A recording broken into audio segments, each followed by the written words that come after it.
Yes, sir. Good evening, Mr. President.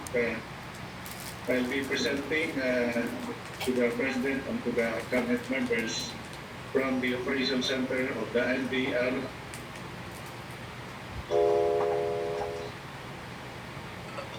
immediate response measures, the initial effects monitored, and as well as our next steps. Next slide, please. So shown is our preparedness and response measures. For the NDRMC, we activated Charlie Protocol, the highest protocol when it comes to response against tropical cyclones, and we raised the red alert. We also issued alert and warning messages, totaling 48 emergency alert and warning messages in all, 425 advisories from the NDRMC.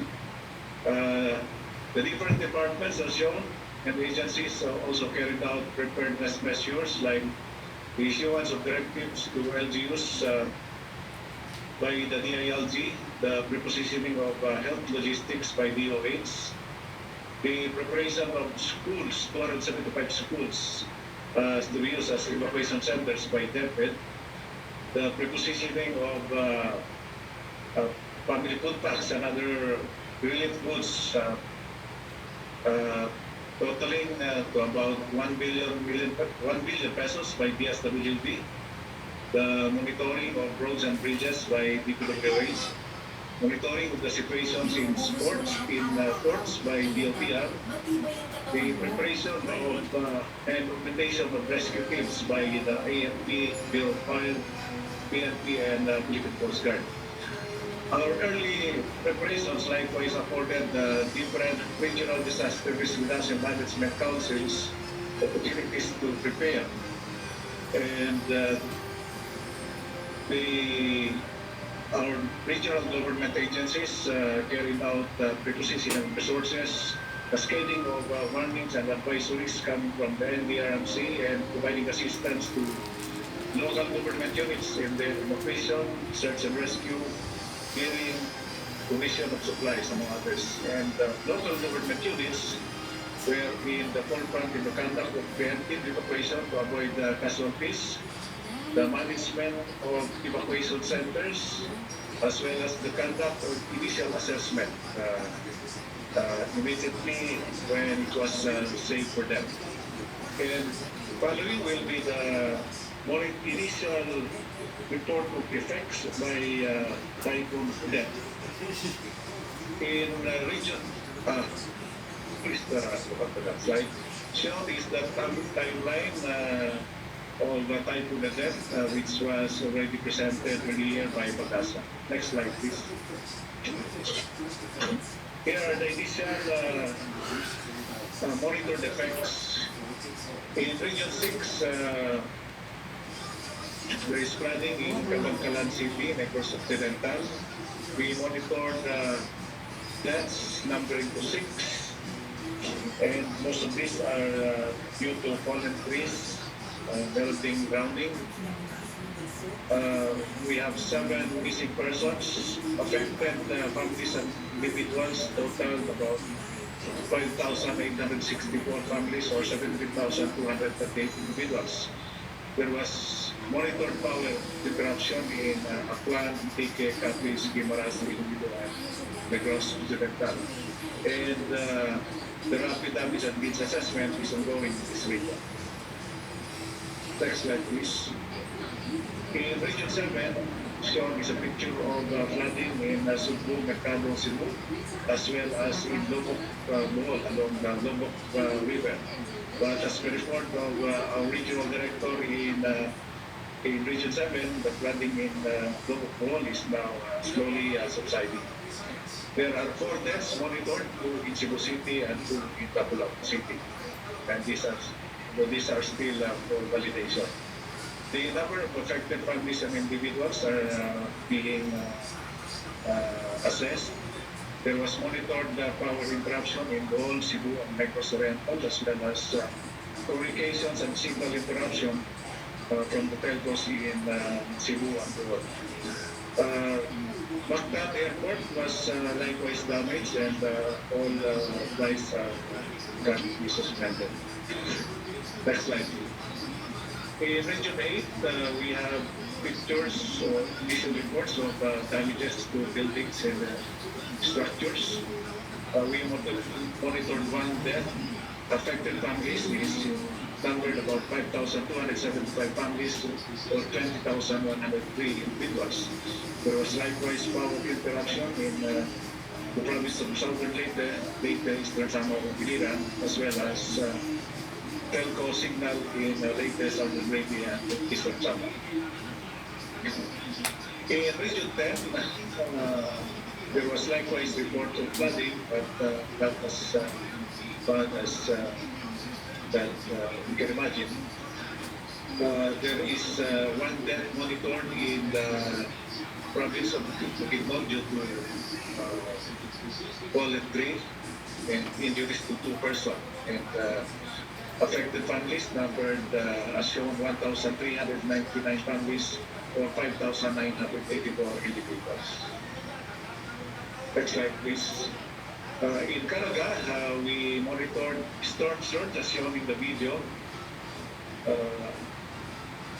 in Surigao City.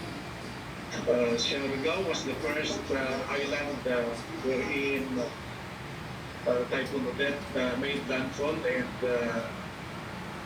the regional director of OCD, together with the lead commander of 402nd Brigade, went to Surigao earlier today on board 2 helicopters of the Philippine Air Force.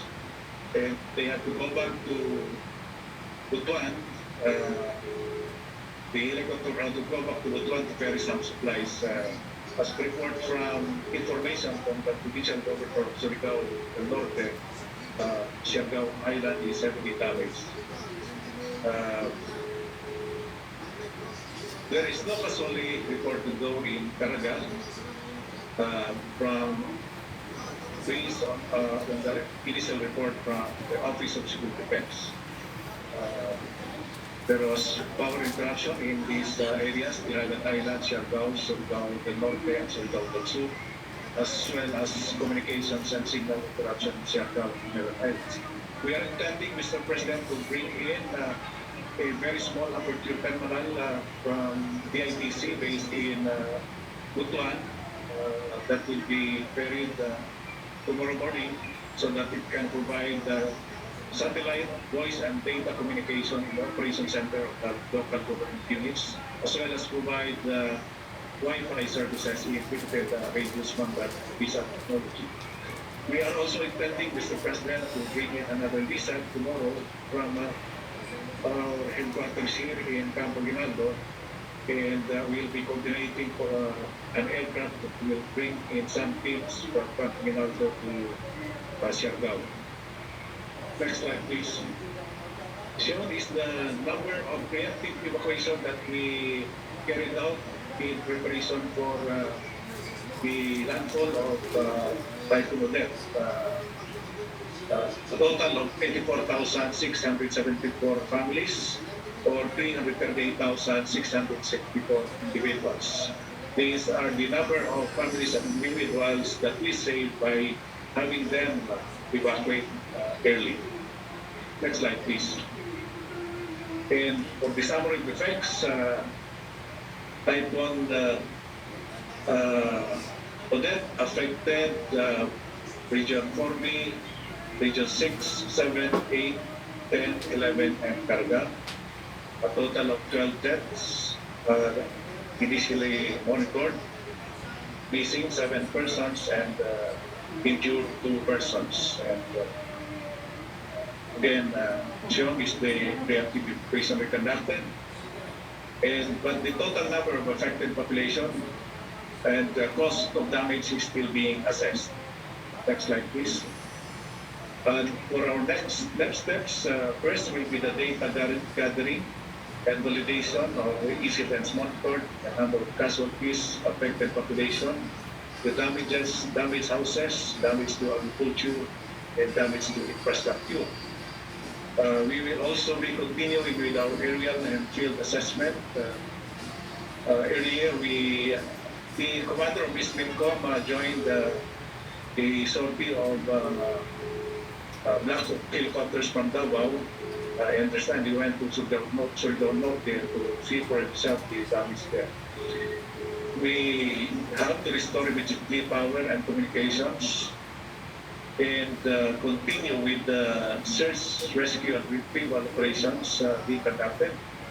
We also have to provide the needed supplies, like for example, relief goods, like for example, temporary shelter for those with damaged houses that would be that can be provided by DSWD. The provision of food supplies and other relief goods that will be given by also by DSWD and the support of the Office of Civil Defense. I would like to mention also, Mr. President, that most of the relief goods and food supplies from DSWD were already repositioned in the different regional offices. And the ferry of movement of those supplies will be coming from the regional hubs to the areas being affected. Likewise, provision of health supplies to areas needing them. Next slide, please. So that ends my presentation, Mr. President. Thank you very much. May isang tanong lang ako sa halag, Secretary Pro. Ano bang ano mo dyan? Undersecretary ka na pala. Pero, tingin mo, ang mabigat ang casualties. The reports are not yet in, but how do you assess the situation? Maraming fatalities dito.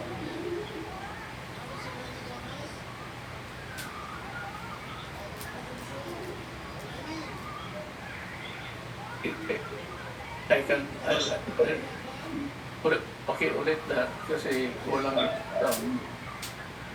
Yes, Mr. President, sa ngayon, ang monitored or initial report of casualties numbered about 12 in total coming from all those regions affected. And wala rin monitor na report na landslides madalas in the past typhoons ay big contributors of casualties. But hopefully, in the next few days, in the conduct of more assessment by our LGUs and regional government agencies involved, there will be no more casualties be reported. But we're doing our best, Mr. President, to collect the needed information with the help of the local government and other agencies involved. I would like to correct also, Mr. President, that based on an information from the governor of Surigao Norte, there are 2 deaths reported from the island of Surigao, but that is also being validated as of now. Okay.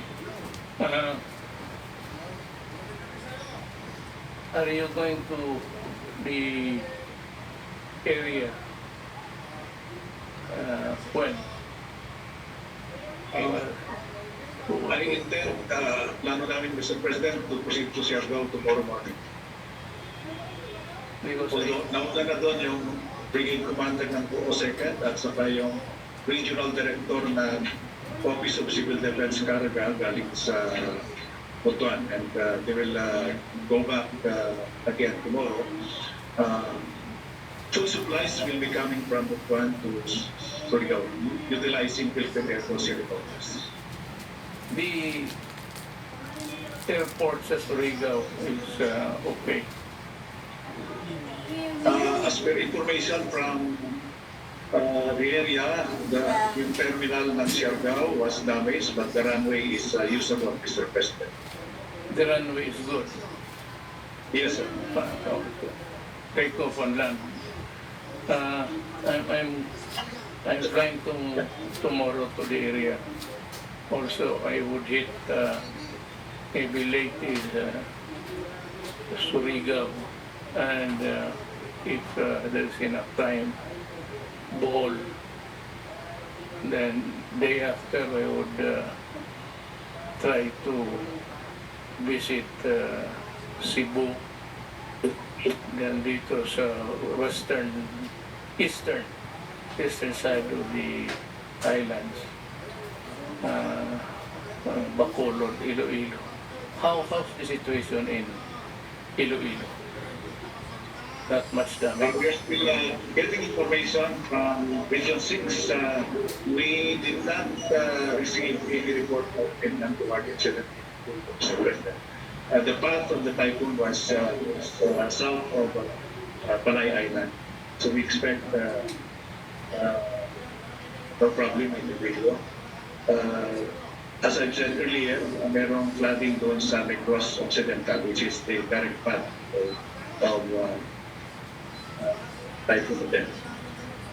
I'm not so much worried about damage to structures, infrastructures of government. Ang ano ko is, ang takot ko kung maraming namatay. I am as eager as you to go there to see for myself. We are trying to raise the money. I was also late. I was talking with the budget. Alam mo, depleted yung budget natin immensely because of the COVID. Naubos talaga yung pera natin. We prioritize the expenses. These typhoons, they are the imponderables, they would say. They would come, they would not come, but itong COVID na naubos ang pera natin. So we're trying to scream how much we can raise so that we can marshal it to the areas affected. I'd like to be to report or sa ako nanonood rin or the secretary of DPWH. That's one worry. I've been trying to call persons there, but I would want the secretary to make the report to us. Thank you very much, Mr. President, Sir Rodrigo, and members of the cabinet.